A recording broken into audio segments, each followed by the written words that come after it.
In this Elden Ring guide, we'll be getting the Royal Remains armor set, also known as the Skeleton armor set, that heals you when you have low health. In addition to that, we'll also be getting the unique dual wield bone claws that have a special skill that can heal you as well. Just so you're aware though, this armor set is missable, but don't worry, I'll be showing you how to get it right at the very start of the game so you don't miss it. But the Royal Remains armor set doesn't just look cool. It has a unique effect that slowly replenishes your health when it's reduced. I've checked this, and when you're below 18% of your health, you will get 2 health regeneration per second, per piece of the armor set that you're wearing.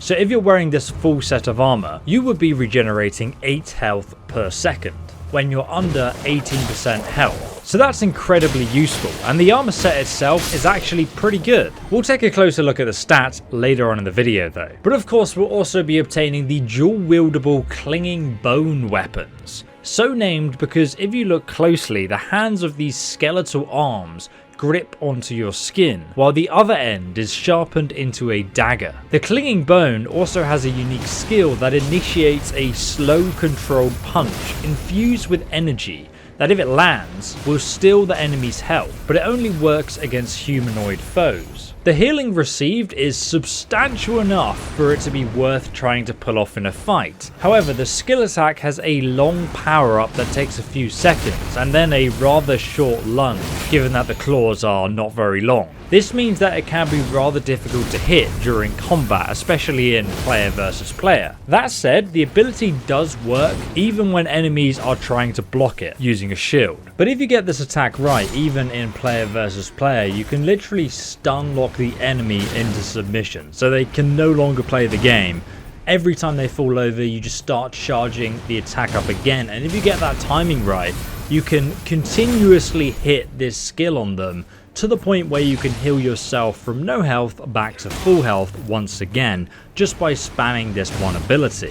The light attacks are also very fast, incorporating forward steps to make the enemies easier to hit as you weave together attacks. The heavy attacks also pack a decent punch. And of course you have the jumping attack, which looks really cool. So in order to get the armor set and weapons right at the start of the game, and I'm assuming that you've already unlocked your mounts and the starting area of the map, but if you haven't, check out my guide linked below. Then what we're going to do, from the first step bonfire, I'm basically going to be showing you how to get all the way to the northwest of the map. We're going to be going there step by step, but if you already know how to get there, just go ahead and skip ahead using the timestamps in the video description. After doing the tutorial, you'll start the game here at the first step resting site. From there, you're going to want to go northwards to the church where you meet the merchant, and then you carry on going north and you eventually come to these ruins called Gatefront Ruins. And just over here is where we're going to start at the Gatefront Castle gates. From the Gatefront Ruins, you're going to want to come west down this pathway just here, all the way to the north, and you'll find another resting spot just here. So we're going to put a waypoint there, and then just to the north of that, you're going to come underneath this huge bridge. I'll put another waypoint just there, and then continuing on from that bridge, you're going to find a broken bridge, which is going to be like a dead end. So now let's go ahead and ride that first section through the gatehouse here. You're going to want to just ride your horse into Stormgate and sort of dodge to the left and right, and watch out for a monster that drops down, a giant from above, and then we're just going to continue riding onwards. It's a pretty easy area just to run through, so I wouldn't really worry about this at all. But when you reach Stormhill, you will get attacked by some wolves that jump down from the cliff edge, so run slightly to the right there and they won't hit you. Then just over here you'll find that resting spot just where the waypoint I placed was. And now from that resting spot, we're just going to carry on heading north underneath that giant bridge that I showed you on the map. And we've already got our waypoint number 2 located just over there. So we're going to continue off the stone path onto this dirt track here under the bridge and just carry on going. Pretty easy, to be honest. A lot of people seem to think that this is a higher level area and you can't go here earlier, but you can go anywhere you like in Elden Ring. It's an open world game. So we're going to continue on to the end of this stone bridge here, which has fallen away. You cannot go any further. So loot this this tarnish. And now, as you can see, we're at this broken bridge. What we need to do now is we need to put another marker directly to the left here, and then to the north we're going to follow this wall that we can't actually see around, put another marker there, and then just to the left here you can see this part of the wall, there's a little circle. Just to the north of that, put another waypoint. That's just like a rough guide of where we need to go next. So from this broken bridge that we're on, we're going to come down here because we can't get across any other way, and we're just going to climb up this sort of rocky terrain here, and it's actually going to lead us on a pathway. It's just like a straight pathway. It might look a little bit confusing to follow, but it is literally just a straight pathway, and just head all the way along. You'll come across a couple of low level wolves that are not going to be a match for you, battle brother. You can just run past them though if you are afraid, and I will not begrudge you if you are. Keep following it around, following the cliff edge all the way, and eventually you'll get to the lakes, and you can see right where I placed that third waypoint, this is where the area of grace is. However, before we go on, you're going to want to rest at this resting point, and Melina will then visit you and ask to take you to the Roundtable hole. This will happen the first time you leave the starting area of Limgrave. You're going to say yes. Once you arrive, you're going to want to come down the left pathway here, and after this corridor you will find a character wearing the skeletal armor. If you actually go up and try and talk to him, you'll unlock the emote, "What do you want?" You're going to want to unlock that emote now, otherwise you'll miss it too. After that, we're then going to fast travel back to where we were on the map. So now we're just here on the map at the lake facing cliffs resting point. Now if you look to the northwest of this location into the sort of brown uncovered area, you can see that there's actually a location where you can find the map marker for this area. So that's where we're going to go next. Make sure you put a waypoint there, obviously. So from this resting spot, we're going to come behind us. There's a little path here. We're going to follow this path all the way down here. And yeah, we don't actually need to kill anything, so we just sort of carry on riding. And we ride all the way down this path that goes through the valley here. And then you come out onto this open plain. You'll see there's sort of a bandit camp up ahead. Now you can ride directly through it if you want, or you can just ride around it. It really doesn't matter. But there we go, we rode around it, and you can see right ahead here there's actually another resting spot of grace, and I recommend picking it up. And you can see right ahead of us here there's a resting spot of grace which we'll need to pick up. But before we go on, we're going to collect the map fragment, which is located slightly further into the water here, where we marked our waypoint. So go ahead and pick up this map fragment to unlock the map, and then we're just going to head back the last resting spot of grace we just unlocked. So after you've unlocked the map fragment, go back to the Leonia Lakeshore resting spot of grace, which we unlocked before we got the map fragment. And then we're going to want to go all the way following this cliff face to the left here until there's like a little black spot on the map just here. Just mark that on the map. That is basically where we're going. It is pretty foolproof though, so don't worry. Just follow where I go in the video from this resting spot. We are literally going to follow this cliff face to the left all the way along in a north direction. So just keep the cliff face on your left and you are going the correct way. Cannot go wrong, really.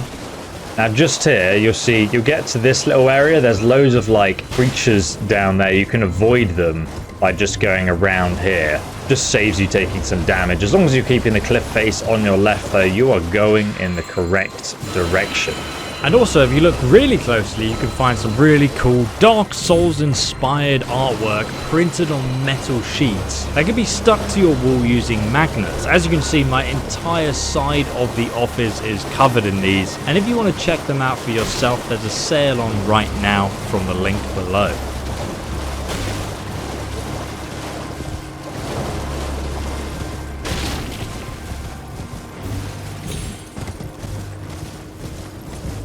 Now eventually, if you carry on following these cliff faces, you will get to a wooden stake palisade on the left there. And you also see this giant looking gap in the cliff face ahead.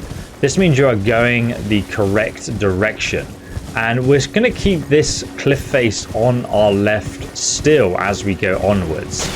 And we're going to head into like this cave structure right ahead of us. But now we're going to want to sort of bear to the left and still keep this cliff on our left hand side here. and we're going to continue to go in the right direction.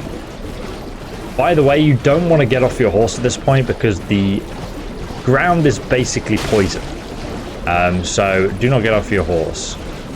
And you can see it's still on our left here, and we're going to come across these bodies that are hanging from these poles here.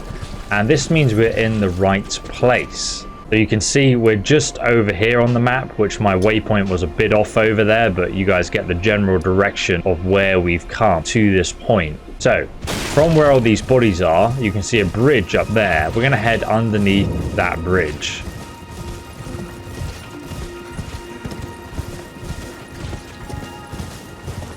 I'm going to come under the bridge here, and there is a small village.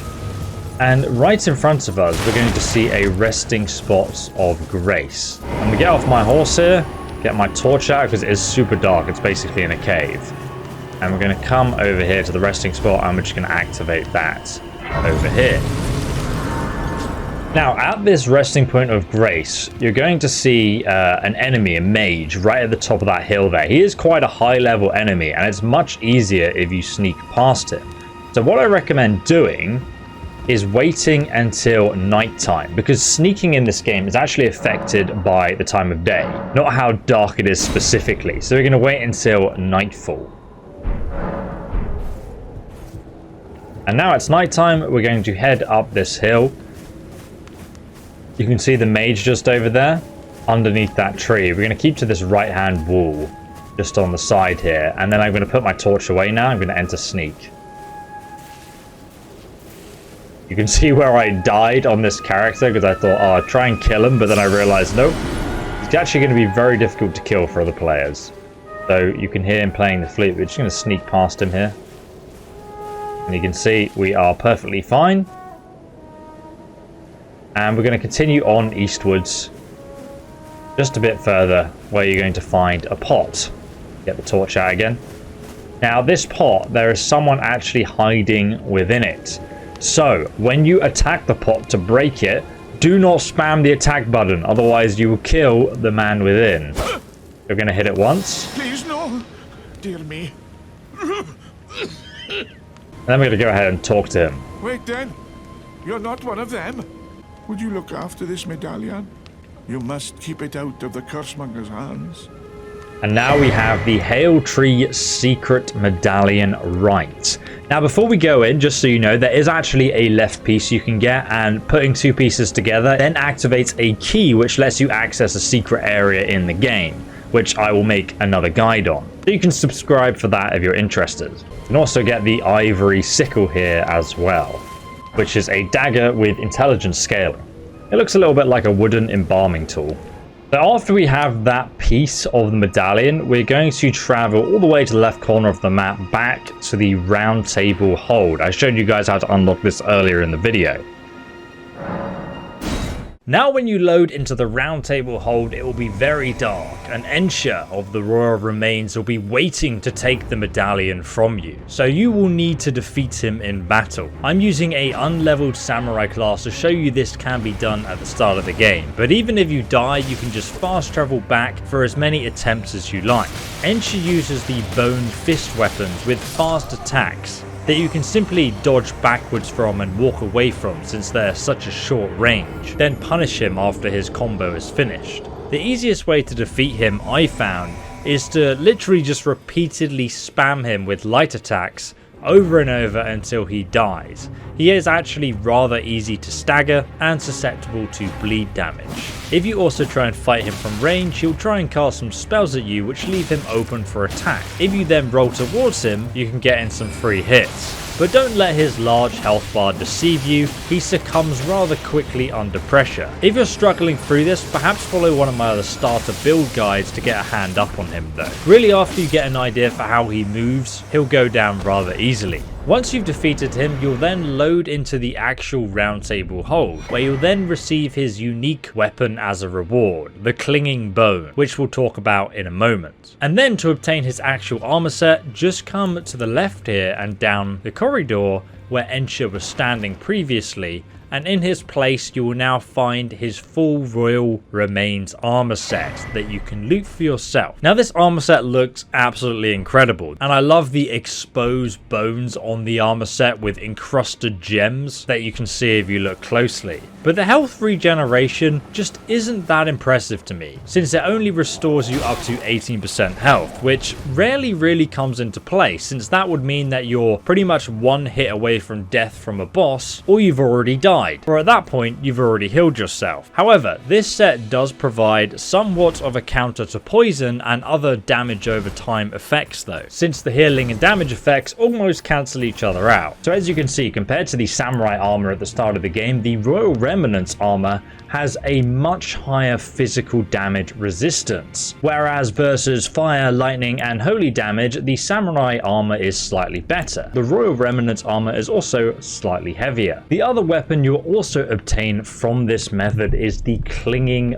Bone, a fist weapon that we saw him use against us. This weapon requires 22 dexterity and 16 arcane to actually use. For comparison, once fully upgraded, it will deal 196 physical damage per hit and 58 magical damage on top of that. It will also have a scaling of E in strength, a B scaling in dexterity, and a C in arcane. But currently there's actually a bug that doesn't add the additional damage that your scaling stats should add onto the weapon, but I assume that will be fixed within a month's time or earlier. Also, if you were wondering, to actually dual wield them, you have to hold down the Y button on Xbox or triangle on PlayStation, and then just press the light attack button, and then you'll start dual wielding these weapons. I do love that the hands are literally grabbing your arms when equipped, and the description reads, "O clinging creature, a king relinquishes, not the hand," which is pretty cool. Also, remember this armor set and weapon are missable if you have progressed the main storyline to the point that you have a choice to do something to the Erdtree, the golden tree. And if you make that choice and do that to progress the main story, Ensha will disappear along with his armor set and weapons, and you have to wait until New Game Plus to actually have the chance to obtain them in the future. But if you want to find any more awesome weapons and armor in Elden Ring, make sure you subscribe and check out the playlist below for even more.